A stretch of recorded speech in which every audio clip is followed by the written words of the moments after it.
मैं कुंवर आरिफ अली खां आपसे मुखातिब। आदाब, नमस्कार। तासीर की खबरों में आपका खैर मकदम स्वागत। उत्तर प्रदेश के जनपद अलीगढ़ ख्वाजा हलीम आवास स्थित बरगद हाउस पर भारत सरकार के पूर्व मंत्री समाजवादी नेता सलीम इकबाल शेरवानी के आगमन पर युवा सपा नेता ख्वाजा हसन जिब्रान के आवास पर भारत सरकार के पूर्व मंत्री समाजवादी नेता ने प्रेस वार्ता में क्या कहा, देखिए। अलीगढ़ तासीर से अकील अहमद की रिपोर्ट।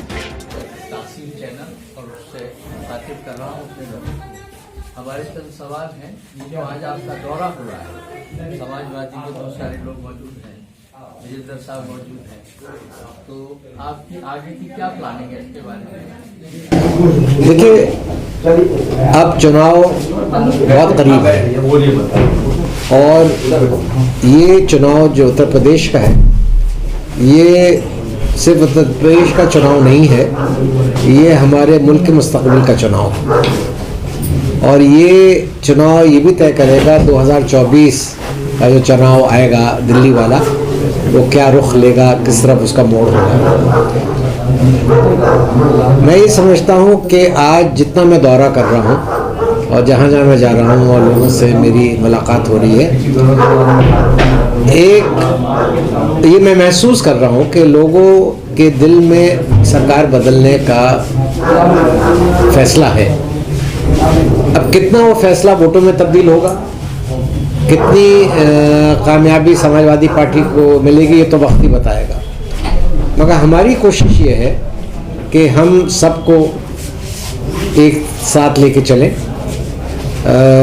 हर आदमी को तो टिकट मिल नहीं सकता, एक इलाके से एक ही आदमी लड़ेगा, उम्मीदवार बहुत हैं। जिन जिन से मैं मिलता हूँ मुझसे एक एक जगह के 8-8, 10-10 उम्मीदवार मिलते हैं। हर उम्मीदवार ये कहता है कि साहब ये सीट मैं तो 100% निकाल लूँगा, निकालेगा एक ही जो भी। तो हमारा काम ये है कि हम सबको साथ लेके चलें, सबको मौका दें अपनी अपनी बात कहने का, अपने आप को रिप्रेजेंट करने का।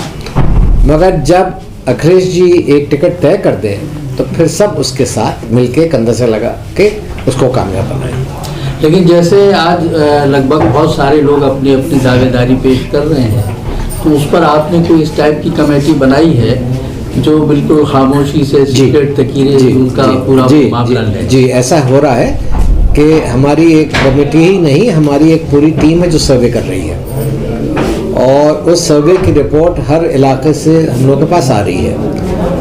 और जिस वक्त हमारी कोर कमेटी बैठेगी टिकट का फैसला करने, तो वो सारी रिपोर्ट हमारे सामने आएगी और वो हमको बताएगी कि भाई कितना हक बनता है। मगर सिर्फ इतना ही नहीं, मैं तो समझता हूँ कि कभी कभी रिपोर्टें भी गलत हो जाती हैं, कभी कभी लोग अपनी तरफ दिखाने के लिए कुछ फिगर्स भी बदल देते हैं। तो हम लोग रिपोर्ट भी देखेंगे, मगर अपना जो हमारा जहन है और जो हमारा माइंड है और जो हमारा तजुर्बा है, उसको भी लगा के टिकट का फैसला करेंगे। देखिए, आज की तारीख में जो आप देख रहे हैं कि समाजवादी में एक साथ जो जोश हुआ है, उसको देखते हुए बीजेपी बहुत परेशान है और उन्होंने अपना एक बूथ प्लान तैयार कर लिया और बहुत सारी चीज़ों पे डोर टू डोर जाने का वो प्लान कर रहे हैं। तो आपका जो कार्यकर्ता है, उनको आपने कोई इस टाइप का डायरेक्शन दिया है? हमने भी बूथ कमेटीज़ बनाई हैं, हमारे लोग भी गांव में जा रहे हैं। देखिए, सवाल ये नहीं होता है, सवाल ये होता है कि ये पब्लिक का मूड है। हमारे आपके सामने अभी एक इलेक्शन आया जो वेस्ट बंगाल का इलेक्शन था।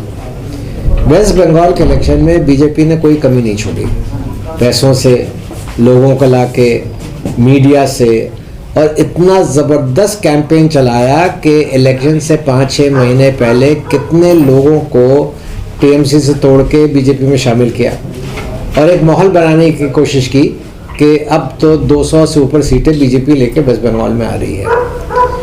मगर पब्लिक जो है वो अपना फैसला देती है। पब्लिक ने यह तय कर लिया था कि ममता बनर्जी को ही वो मुख्यमंत्री बनाएंगे और कितनी ही कोशिश कर ली बीजेपी ने, वो पब्लिक मूड को चेंज नहीं कर पाई। तो आप ये कहना चाहते हैं कि आज पब्लिक जो है उसने अपना मन बना लिया है कि अखिलेश जी को मुख्यमंत्री? मेरा जो तजुर्बा है और जो मैंने एहसास किया है कि देखिए अखिलेश जी को फायदा क्या मिल रहा है। पूरे उत्तर प्रदेश के लोगों के दिमाग में एक बात बैठ गई है कि अगर बीजेपी से कोई पार्टी मुकाबला कर सकती है तो वो समाजवादी पार्टी है। ना कांग्रेस मुकाबला कर सकती है, ना बीएसपी मुकाबला कर सकती है। तो जो भी आदमी चाहेगा, जिसको हम फ्लोटिंग वोट कहते हैं, जो वो वोट होगा जो चाहेगा कि हम सरकार को बदलें, वो अपने आप ही अखिलेश जी की तरफ बढ़ेगा। वो ना किसी मज़हब से जुड़ा होगा, ना किसी बरादरी से होगा, वो तो सरकार को हटाने वाला वोट होगा। वो वोट जो है आज वो अखिलेश जी के साथ जुड़ चुका है, क्योंकि उनके अलावा वो किसी और को देख नहीं रहा है एज ए ऑल्टरनेटिव। किसानों का बहुत बड़ा आंदोलन चल रहा था, जिससे सबसे ज़्यादा बीजेपी को खतरा हुआ, और आज बीजेपी ने ये दाव तो ज़रूर चला है, लेकिन ये कितना असरदार होगा या नहीं। देखिए मेरे ख्याल में बीजेपी का जो ये फैसला है हम उसका स्वागत करते हैं कि उन्होंने ये बिल वापस लिए, मगर हम उसका कहीं ज़्यादा स्वागत करते अगर वो इसको पहले वापस ले देते। 750 किसानों की जान गई, 750 किसान इसमें शहीद हुए इस लड़ाई को लेके। और मेरे नज़र में बीजेपी ने जो फैसला बदला है ये किसानों के हित को देखते हुए नहीं बदला है।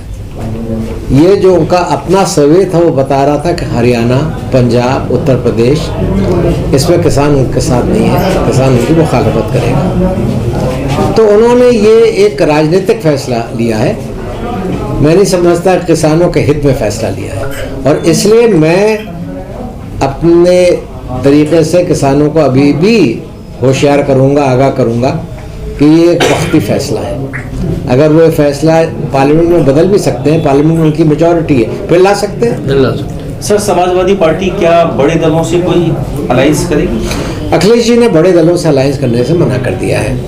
उन्होंने ये कहा है कि उनका जो तजुर्बा था, पहले बड़े दल, एक ही बड़ा दल था कांग्रेस जिसका अलायंस हुआ था, मगर उससे कोई नतीजा बहुत अच्छा नहीं आया। मगर छोटी छोटी पार्टियों से उन्होंने, जैसे महान दल से क्या, राजभर जी की पार्टी से क्या, एक हमारे चौहान साहब हैं उनकी पार्टी से क्या, निषाद हैं, आनंद निषाद जी हमारे बहुत पुराने साथी हैं, उनकी पार्टी से हो रहा है। तो ये छोटी पार्टियों को हम साथ लेके चलेंगे और कोशिश ये करेंगे कि हम लोग एक प्लेटफॉर्म पे आ जाए। ठीक है, बहुत बहुत शुक्रिया, बहुत बहुत शुक्रिया, अपना कीमती वक्त दिया। शुक्रिया। हाँ।